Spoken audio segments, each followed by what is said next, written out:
ಜೋಪಾನ ಜೋಪಾನ ಏ ಟೀಕೆ ಕಾಸು ಕಾಸು ನಾಳೆ ಕೊಡ್ತೀವಿ. ಓಟಿ ಮಗನೇ ಚಾರೆ ಚಾಕೆ ಹೊಡೆದ ಬೈಟ್ अरे रहमान भाई ಯಾರೇ चाय में ಇದು ಭಾಗ ಮಾಡ್ಕೊಡಿ. ಯಾಕೆ ಅದಕ್ಕೆ ಬೇಡ ನೀನ್ ಪಿರಿಯಾಗಿ ಕೊಡ್ತೀನಿ ಅಂದ್ರೆ ಅಷ್ಟು ಕೊಡ್ತೀವಿ ಕಣೋ ಸಾಬರ್ ಗೋವಿಂದ.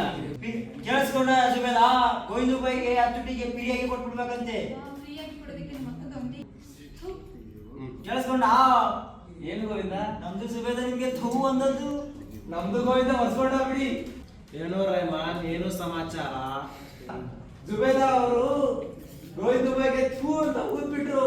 ಏ ಗೋವಿಂದ, ಅವ್ರು ಬೈದಿರೋದು ಟೀ ಅಂಗಡಿಲಿ ನೀನೇನು ಬಸ್ ಸ್ಟ್ಯಾಂಡ್ ಎಲ್ಲ ಸಾಧ್ಯ ಇದೆಯಲ್ಲ ಅದನ್ನ. ನಿಮ್ದೇನ್ ಮಾಡೋದು ಗೋವಿಂದ? ಸಮಾಚಾರಕ್ಕೆ ಬೇರೆ ಏನು ಇಲ್ಲ, ಅದಕ್ಕೆ ನಿಮ್ದೇ ಹುಡುಕ್ತಾ ಇದ್ದೀನಿ. ಹಾ ಸಾರಿಗೆ ಸಮಾಚಾರ ಇದೆಯಲ್ಲ ಏನು ಗೋವಿಂದ? ಏನು ರೆಹಮಾನ್ ಭಾಯ್? ಕೃಷ್ಣೇದ ಗೌಡ ಇದಾರಲ್ಲ ಕೃಷ್ಣೇದ ಗೌಡ ಆನೆ ಇದು ತಗೊಂಡ್ಬಿಟ್ಟಿದ್ದಾರೆ ಆನೆದು? ಆನೆಗೆ ತಗೊಂಡ್ಬಿಟ್ಟಿದ್ದಾರೆ ಅಲ್ಲ ಗೋವಿಂದ, ಈ ಕೃಷ್ಣೇಗೌಡ ಆನೆ ತಗೊಂಡ್ಬಂದ್ಬಿಟ್ಟು ಏನ್ ಮಾಡ್ತಾನಂತೆ? ಈ ವೀಕೋದು ಕಂಪ್ನಿ ಇದೆಯಲ್ಲ ವೀಕೋದು ಕಂಪ್ನಿ ಅದ್ರ ಕಾಂಟ್ರಾಕ್ಟ್ ತಗೊಂಡ್ಬಿಟ್ಟಿದ್ದಾರೆ ಈ ಚಾರ್ಮುಡಿ ಘಾಟಲ್ಲಿ ಬಿದ್ದಿರೋ ಚೋಟ ಚೋಟ ಮರನ ಬಡ ಬಡಾಗಿ ಕತ್ತರಿಸ್ಬಿಟ್ಟು ಅದನ್ನ ಹೀಗೆ ಹೀಗೆ ಗೀಸ್ತಾರಲ್ಲ ಈಗ ಹೇಗೆ ಗೀಜೋದು ಅಂದ್ರೆ ಏನು ಬಾಯ್?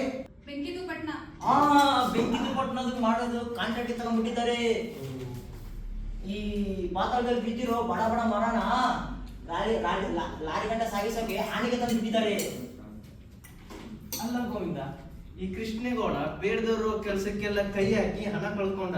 ಅದ್ ಯಾವಾಗ ಬುದ್ಧಿ ಬರುತ್ತೋ ಏನೋ. ಹೌದೌದು ಗೋವಿಂದನ, ಆನೆನ್ ಕುರಿನ ಕೋಳಿನ ಕೊಟ್ಟಿಗೆಲ್ ಕಟ್ ಸಾಕೋಕೆ. ಆನೆ ಸಾಕೋದಂದ್ರೆ ಪಂಚಾಯ್ತಿ. ಏನ್ ಹೇಳು, ಪಂಚಾಯತ್ ಇಲೆಕ್ಷನ್ಗೆ ನಿಂತ್ಕೊಂಡಂಗೆ ಅಂತೀನಿ. ಹೌದು ಹೌದು ಆನೆದು ಸಾಕ್ಬಿಟ್ರೆ ಕೃಷ್ಣೇಗೌಡದು ಹೆಂಡತಿದು ಮಕ್ಕಳಿಗೆ ಬಾಯಿಗೆ ಮಣ್ಗೆ ಅಂತಂಗೆ ಯಾವ್ದು ಮಣ್ಣು? ಕೆಮ್ದು ಮಣ್ಣು ಕೆಮ್ದು ಕೆಂದು ಮಣ್ಣು, ಕೆಂದು. ಅಷ್ಟೇ ಅಲ್ಲ ಗೋವಿಂದ, ಈ ಬೇಳೆಯುಧ ಇದಾನಲ್ಲ ಬೇಳೆಯುಧ, ಅವನು ಆನೆ ಜೊತೆಗೆ ಅವ್ನ ಇಡೀ ಸಂಸಾರನೇ ಈ ಮೂಡಿಗೆರೆ ಕರ್ಕೊಂಡ್ ಬರ್ತದಾನೆ ಅಂತೀನಿ. ಅರೆ ಗೋವಿಂದು ಬಾಯ್ ಆ ಬೇರೆ ಇದಂತ ಬೇಕಾದ ಬಗ್ಗೆ ಮಾತ್ರ ಮಾತಾಡಬೇಡಿ. ಈ ಆನೆದು ಬೇಕಾದ್ರೆ ಸಾಕ್ಬಿಡ್ಬೋದು, ಆದ್ರೆ ಈ ಕುಡುಕ್ ನನ್ನ ಮಗ ಬೇರೆ ಮಾತ್ರ ಸಾಕಾಗಲ್ಲ ನೋಡಿ. ದಿನದ 24 ಗಂಟೆ ಕುಡ್ಕೊಂಡ್ಬಿಟ್ಟು ಅದ್ಯಾವ್ದೋ ಮರದ ಕೆಳಗೆ ಕಾಲಿಗೆ ಕೈಗೆ ಎತ್ಕೊಂಡು ಬಿದ್ದಿರ್ತಾನೆ ನಾಯಿದು ಮಗ.